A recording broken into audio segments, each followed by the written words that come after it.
Well, hello, all you beautiful people. This is DVO from the Peak Signing Agents podcast, and I'm excited to bring you another episode.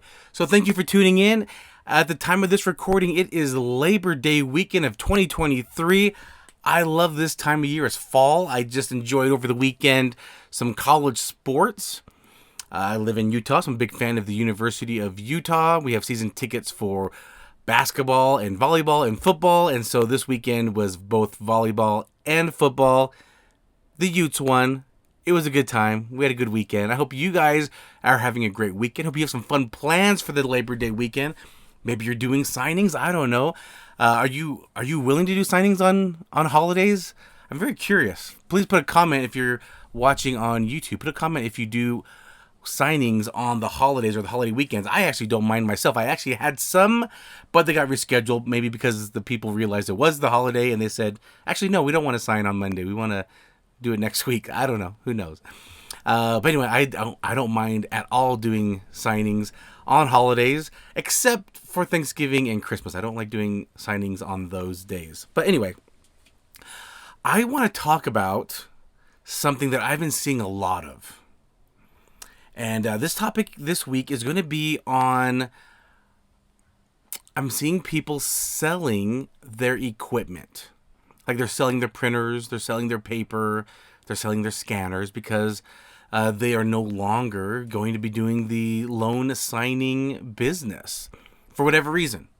Maybe their area is a little slower. Maybe they are not used to not having so many signings come their way. I don't know. I don't know what the real reason is, or they just maybe just felt like it wasn't for them. A lot of different reasons.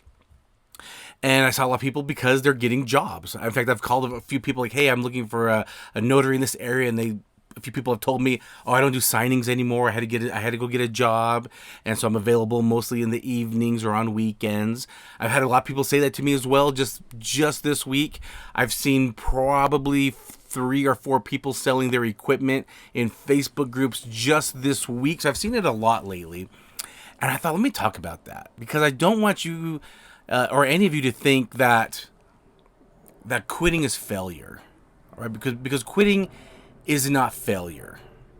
Sometimes quitting is an opportunity for something else, and that's okay. Some people, I know somebody in my group, they just say, hey, I'm not doing signings anymore. But if I'm called on, and someone asks me specifically to do it, I'll do it. But I'm not, putting myself out there on forums, or I'm not putting myself out there to get messages. And I don't want to fight other signing agents to get a signing. There's if somebody calls me, I'll do a signing.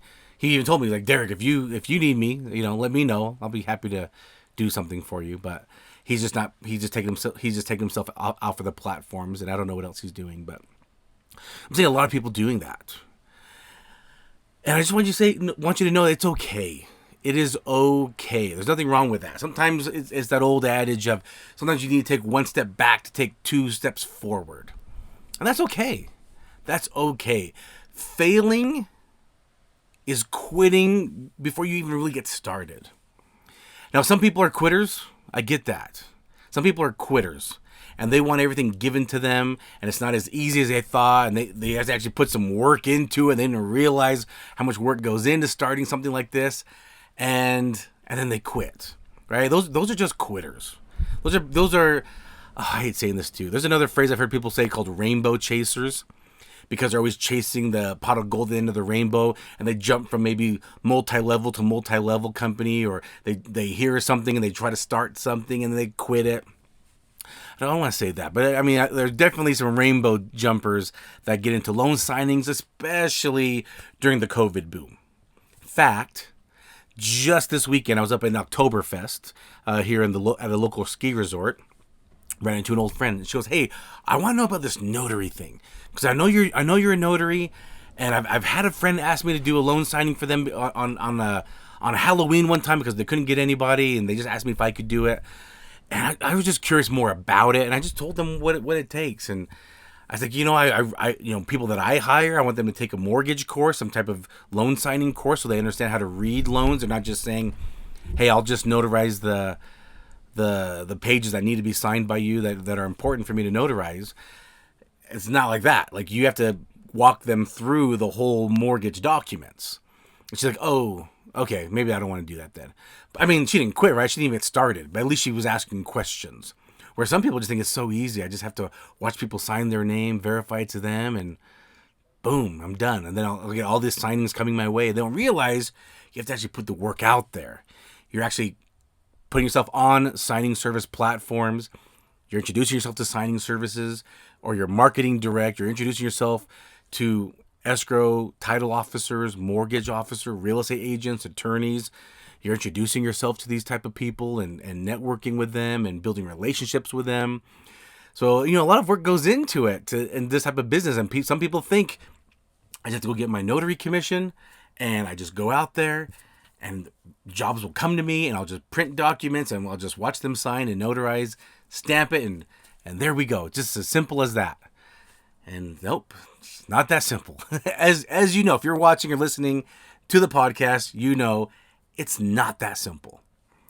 And nothing in life usually that's great is going to becoming that simple. I mean, if you want to come here and make it simple and make an extra couple $100 a month, yeah, actually, it can be that simple if you want to make just a couple $100 extra a month.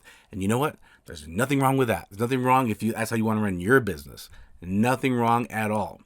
But if you want to make, thousands of dollars part-time, you got to put a little bit more work into it. If you want to do this full-time and replace your job or your income, you got to put a lot more work into it, or hopefully it's in a market where there's a lot of job signings coming your way, or you're in an area where there's just a lot of people that are buying, selling, refinancing, then yeah.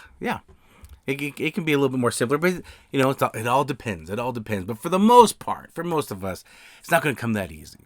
There's a lot of work that goes into it to build a business like this, depending on where you want to go with it. And if it's not as easy as you thought, and you quit so simple just because you got to know. Hey, business is tough no matter what type of business it is. If you go out marketing and you get told no, or you just say, okay, give me your card, and then you never hear from them again, hey, that happens, right? I think I'm the best in the biz. People don't call me all the time. I never get callbacks all the time. I need to build a relationship. I need to keep going back. But it's not easy, right? It's not going to be that easy.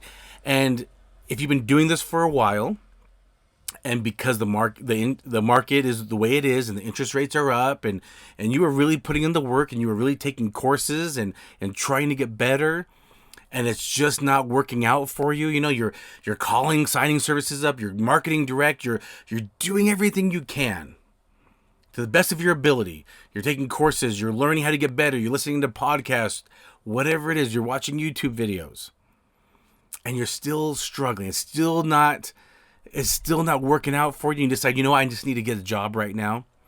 That is okay. That's okay. There's nothing wrong with that. I'll tell you a little story about my failures in business. I've been a serial entrepreneur for about 20 years. I've been trying to start businesses and be self-employed, and I've had ups and downs in it, and it wasn't until loan signings that it really took off for me. And I've probably failed, I don't know, dozen companies, types of businesses. And I've had to go back to get jobs. I had to go get a job 3 times, I think, where I was struggling. I had to go get a job, and then you end up working there a little bit longer than I anticipated. I'm like, gosh, I want to get back into business. I don't want to do this anymore. And then I start working on a business. Things are looking good. I quit the job, focus on the business. Things get a little tough. I gotta go get a job again. That happened to me 3 times. 3 times I've had to go get a job. And in all those years I was self-employed or running businesses, never made over 100,000. Never made over 100,000. It wasn't until loan signings that now I'm making over 200,000. But it took time. It took many years for me to get to where I am today. It took a lot of years. Took a lot of failures. I mean, I remember I got foreclosed on. I lost my house. I thought I might be living in my car for a little bit. Luckily, I was able to go back to live with my parents for a little while I was dating my now wife. That was tough. That was tough to say, hey, honey, I enjoy you coming over and hanging out with me at my house, but just so you know, I'm losing my house. I'm going back to my parents next week. I mean, that was tough. But she saw me struggle. She saw me trying to work, and sometimes it doesn't go the way you want. So I've had to take steps back to take some steps forward. And I knew every time I got a job, I knew every time I did that, it was temporary. Now, sometimes I stayed there longer than I thought. I got a little comfortable. And then things happened at my job, and I realized, yes, that's why I want to be a business owner. That's why I want to be an entrepreneur. That's why I want to be self-employed. I can't work for somebody. It's not in me. It's not in me. And then I went back into focusing on my business again. And I remember my last job. I don't remember if I've talked about this on this podcast or not. I had a few podcasts at one time, and so I know I've told it on other podcasts. But sorry, I hit something on my microphone. But I know I've talked about it on my other podcast. But anyway, I remember one time I was at my old job, and I took a new role at my job, and I was getting really stressed out. Like my workload seemed very heavy, and I remember telling my manager at the time, I said, dude, I need help. Like this is a lot of work. And he told me, he's like, I know. He's like, I know. We realize that. And we're looking into ways to kind of relieve the work from you. I said, I'd really appreciate that. And I remember I was learning something, and a lady was teaching me, and she said, well, this would be really good for you to learn this for the other jobs that you'll be doing. I said, what are you talking about?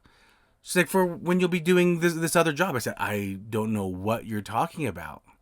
And she kind of seemed like, oh, maybe I shouldn't have said anything. And I went to my manager. This was a Friday. And I said, hey, I just was talking to Rita, and she told me I'm going to be doing this now. Is that correct? And he looked at me and said, yeah, I was going to tell you about that. Yeah, we're going to have you do this as well. I said, I already told you, feel like I'm overloaded with work. And I could tell there's nothing, it was kind of out of his control. It was kind of like the higher ups that were telling him.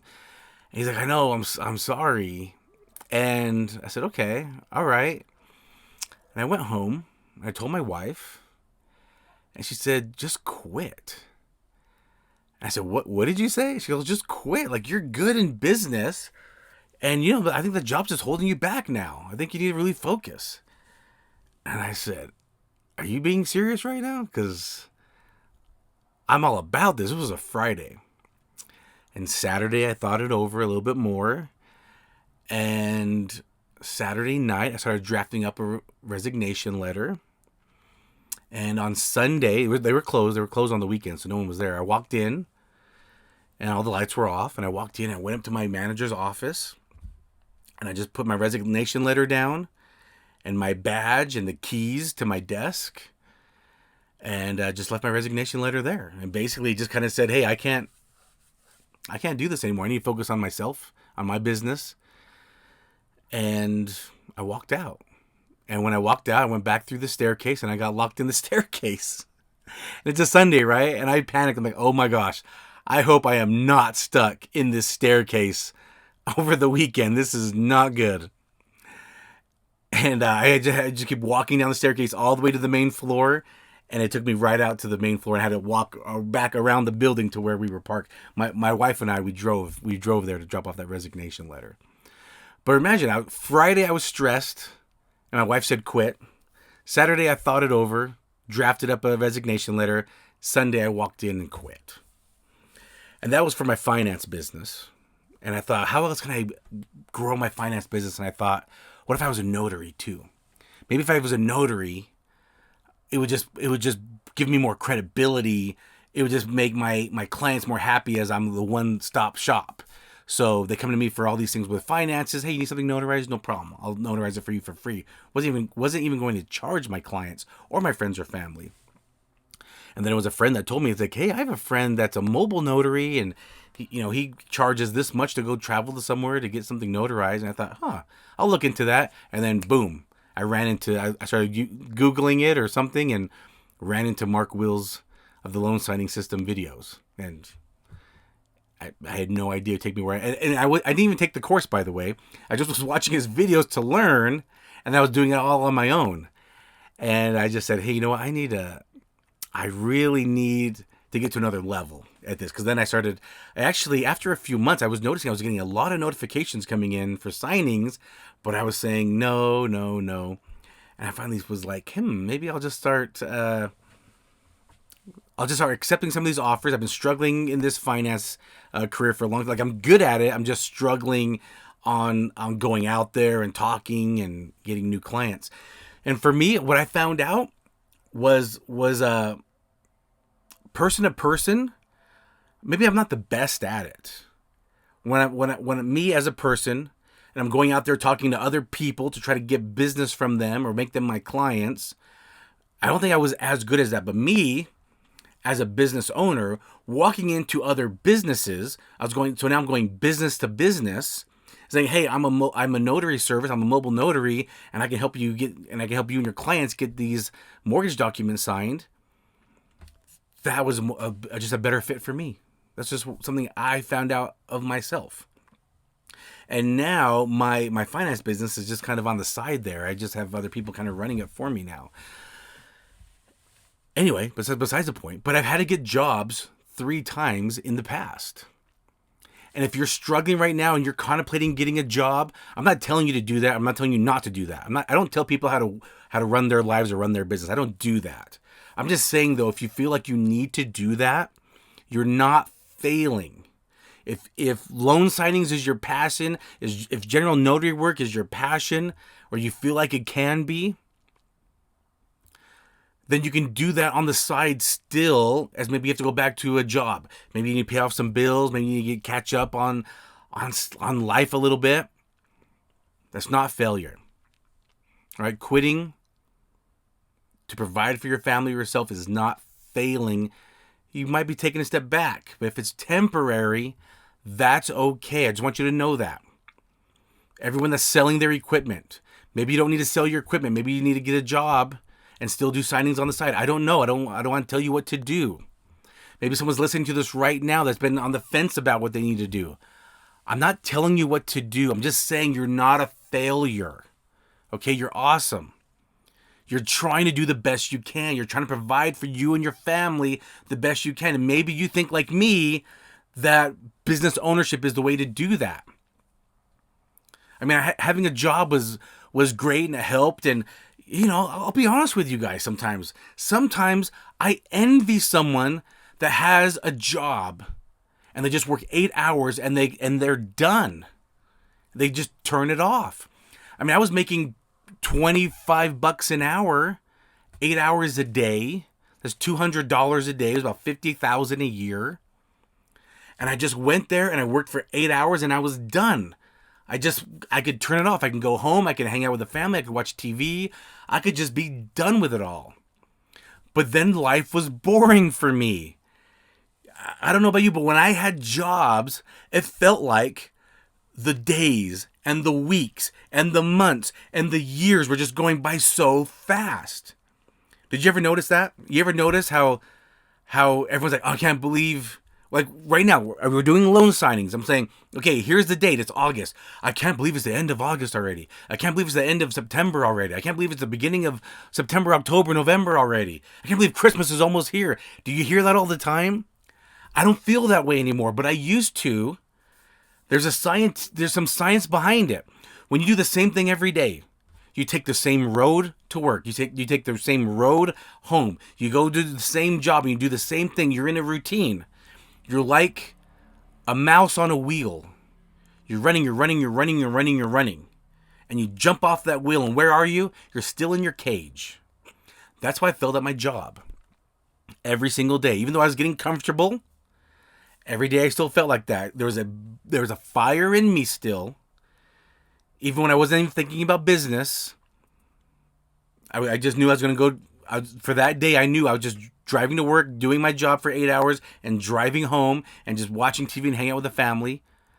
And I knew I had no desire for that day to go pursue my other businesses or do anything with them. I still felt like I was on that mouse wheel, running and running, jumping off and still in a cage. And that's what happens. You get in that routine, and the months and days and weeks and years fly by. I didn't want that. I didn't want my life to fly by. I wanted to live life and not just have a life. I wanted to live life. I love today now that I drive all day long. Every day is different. I'm going to someone's house every day that's different. I'm going to another office to market myself or build a relationship with my clients, and I'm going to have a different conversation. Every day is different. There is no day that's the same. But there's some days that are stressful, and there's some days that go long hours. I mean, I just told you I went to the football game and the volleyball game. But at the same time, I had signings happening. My schedule was already off because it was they were late evening ones. They were on the East Coast, so they were, they're 2 hours ahead of me. So it was happening during the football game, and I'm a little nervous. Like, am I going to get a call? Is there going to be an issue while I'm at this game because my schedule is already off for the day? So I don't get to fully enjoy it. I'm in between the quarters. My wife running to get snacks or running to the restroom, and I'm looking at scanbacks in the middle of the quarters. But you know what? I wouldn't change it. Again, sometimes I envy the people that just go and work 8 hours and go home and that's it. But I don't want my life to fly by. We're only here for a flicker, and I just don't want my life to fly by. I love how every day is an adventure. Every day is new. Every day is different. I love it. I love that I wake up every day unemployed. I have to employ myself every day. I love everything about it. It's fun. Being in business is fun. Stressful and worrisome sometimes. But it's fun, right? If you've had a little bit of success, or you're getting success now, you realize it gets more fun. Okay? But if you're struggling a little bit, that's okay. It's not fun. But that's okay. If you need to get a job, like I said, quitting isn't failure. All right?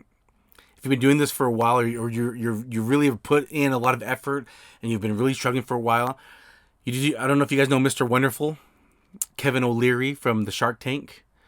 It's a great show, by the way. I love that show, Shark Tank. Like Kevin O'Leary, Mr. Wonderful. I heard him talk one time, and it wasn't on the show. I think it was just an interview with him. And he says, if you are not making a profit for 3 years on a business, then you need to quit. And I think that's how the IRS looks at it too, right? Like, you can write off the first 3 years of business as startup costs, but then after 3 years, then they just look at, okay, you're just doing a hobby right now.